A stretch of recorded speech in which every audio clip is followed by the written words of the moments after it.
সকল প্রকার উন্নয়নের জন্য আপনাদের সাথে থাকবো। আপনারা 12 তারিখে পরিশ্রম করেন একদিন, আমি আপনাদের সাথে মৃত্যুর আগ পর্যন্ত প্রতিটি সময় সুখে দুঃখে পাশে থাকবো। আজকে আমাদের এই পরিবারের সকল সদস্য থেকে আমরা সামনে বলবদ্ধ যে আমরা আগামী দিনে যত রকম উন্নয়ন, বিশেষ করে এই সন্তানদের উপর। প্রিয় সড়কবাসী, আপনারা সবাই কেমন আছেন? আলহামদুলিল্লাহ, আমিও আপনাদের দোয়ায় ভালো আছি এবং আজকে আপনাদের সবাইকে আমার অন্তরের অন্তঃস্থল থেকে, আমাদের পরিবারের পক্ষ থেকে আজকে যে আপনারা এই জনসভা উপস্থিত হয়ে আজকে এই ধানের শেষের প্রার্থীর প্রতি যে সমর্থন দিয়েছেন, এই জন্য অসংখ্য ধন্যবাদ।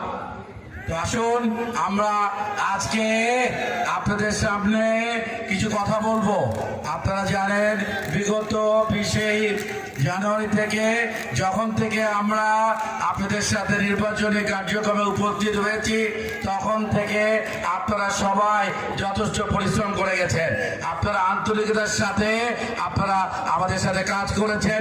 বিশেষ করে আমাদের ওয়াহিদ ভাই, আমাদের ফকুল ভাই, সৈকত চাচা, কাজী কামাল এবং অন্য নেতৃবৃন্দ, তারা আমাদের নাসির ভাই থেকে শুরু করে আমাদের ফরিদ চাচা, প্রতিটি ব্যক্তি তারা নিজেকে আমাদের এই দলের প্রার্থী মনে করে যেভাবে আপনারা কাজ করেছেন, এই জন্য আবারও আপনাদেরকে ধন্যবাদ জানাচ্ছি।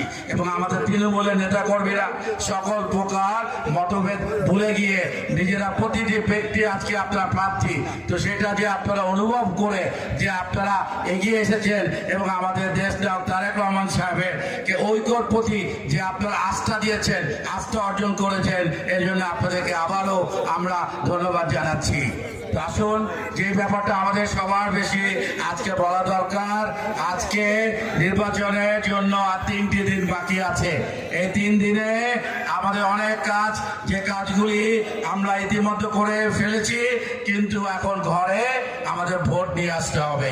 এই ভোট আনার জন্য আমাদেরকে সজাগ থাকতে হবে, কারণ বিগত দিনগুলিতে দেখা গিয়েছে কি নির্বাচনের 2-3 দিন আগে আমাদের মধ্যে ঐক্য ভেঙে যায়।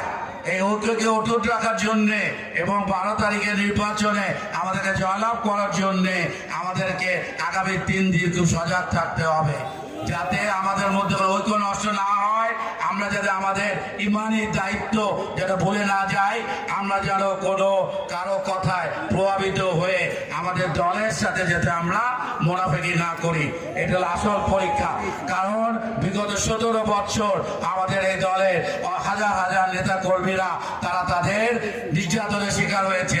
অনেক পরিবার, তাদের আত্মীয়স্বজন তারা মারা গিয়েছে, শহীদ হয়েছে। তো আজকে বিশেষ করে আমি শ্রদ্ধা বলে স্মরণ করছি আমাদের দেশ নেত্রী বেগম খালেদা জিয়াকে। ওরা এই 17 বছরে সবচেয়ে বেশি নির্যাতনের শিকার হয়েছে আমাদের দেশ নেত্রী, এবং আরো সবচেয়ে বেশি নির্যাতনের শিকার হয়েছে আমাদের দেশ নায়ক তারেক রহমান। এই 17 বছর পরে আমরা আমাদের ভোটাধিকার দেওয়ার সুযোগ পেয়েছি। যদি আমি এমপি নির্বাচিত হতে পারি, আমাদের নেত্রী উপস্থিত আছেন, আমাদের কেন্দ্রীয় নেতৃবৃন্দ উপস্থিত আছেন, তাদের সহযোগিতায় আমরা ইনশাআল্লাহ গত 17 বছরে যেসব উন্নয়ন থেকে আমাদের এই উপজেলা বঞ্চিত হয়েছে, আগামী 5 বছরে ইনশাআল্লাহ আমরা সেই সবগুলি উন্নয়ন করে নিয়ে আসবো। সেই ক্ষেত্রে এই উন্নয়ন আনতে হলে এবং সামগ্রিকভাবে এই উপজেলাকে সর্বক্ষেত্রে একটা পর্যায়ে নিয়ে যাওয়ার জন্য পীর সাহেব নেসারউদ্দিন রাদিউল্লাহর নামে আমরা একটা ব্রিজ ইনশাআল্লাহ করব এবং এসব রাস্তাঘাট উন্নয়ন করব এবং আমাদের যত প্রকার আমাদের উন্নয়ন দরকার, বিশেষ করে আমাদের নদীবঙ্গন এলাকা শিক্ষার উন্নয়ন করব। প্লিজ একটু এক সেকেন্ড। পরিশেষে আসুন আমরা আগামী 12 ফেব্রুয়ারি নির্বাচনে সকলে একতাবদ্ধ হয়ে আমাদের এই লক্ষ্যে পৌঁছানোর জন্য আমরা কাজ করব। এলাকার সন্তান হিসাবে, মুক্তিযোদ্ধার সন্তান হিসাবে আমাদের কাছে আকুল আবেদন, আপনারা এই ভোটটি, আপনাদের আমানত, এই ভোটটি দিয়ে আপনারা এইসব ভোটের মালিক। আপনারা যদি আমার পরিবারের পক্ষ থেকে, আমাদের দলের পক্ষ থেকে আপনাদের অনুরোধ করছি, আগামী দিনে এই স্বরূপকাঠি সার্বিক সার্বিক উন্নয়ন এবং এই স্বরূপকারীকে দুর্নীতি মুক্ত করার জন্য, চাঁদাবাজি মুক্ত করার জন্য এবং মাদক মুক্ত করার জন্য এবং সর্বক্ষেত্রে উন্নয়ন করার জন্য আমাকে ধানের শীষ মার্কায় ভোট দিয়ে আমাকে একটিবার সুযোগ দেন। ইনশাআল্লাহ আমরা সৎভাবে কাজ করব এবং আমরা আগামী দিনে দেখিয়ে দিব স্বরূপকারী উপজেলা পিরোজপুর জেলার মধ্যে একটা উন্নত একটা মডেল উপজেলা হিসেবে পরিচিতি লাভ করবে। সবাইকে অসংখ্য অসংখ্য ধন্যবাদ। আজকে আপনাদের সবাই ভালো থাকেন, সুস্থ থাকেন। বাংলাদেশ জিন্দাবাদ, বাংলাদেশ জাতীয়বাদী দল জিন্দাবাদ। শহীদ রাষ্ট্রপতি অমর হোক, আমাদের শহীদ দেশটি অমর হোক এবং আমার দেশটা তারেক রহমান জিন্দাবাদ জিন্দাবাদ। আপনারা আমাদের নেতা, আমাদের ছোট ভাই সুমন মঞ্জুরকে ভোট দিয়ে বিজয়ী করবেন। এই স্বরূপকারী হিন্দু সম্প্রদায়ের মা বোনদের আমরা নিরাপত্তা দেব ইনশাআল্লাহ।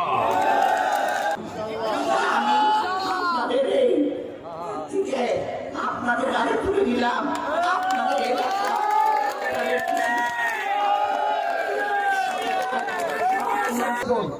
বলে যে জামাতের আমির হয়তো বা প্রধানমন্ত্রী হতে পারবে, সেই কথা শুনেই সেই আমির মঞ্চে শুয়ে পড়ছে,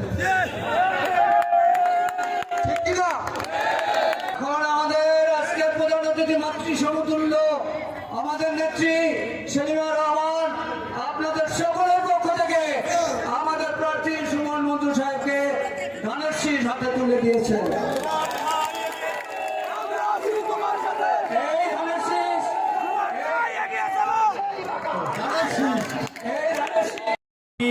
সরাসরি কিছু নির্বাচনী কথায় চলে আসি। আমাদের দলের প্রতিষ্ঠাতা চেয়ারম্যান ইউনিয়নে বিশাল সবুজ সমাবেশ হয়েছে। রাজনীতির রক্ত বহমান আপনাদের সেই প্রাণপ্রিয় নেতা ধানের শীষের প্রার্থী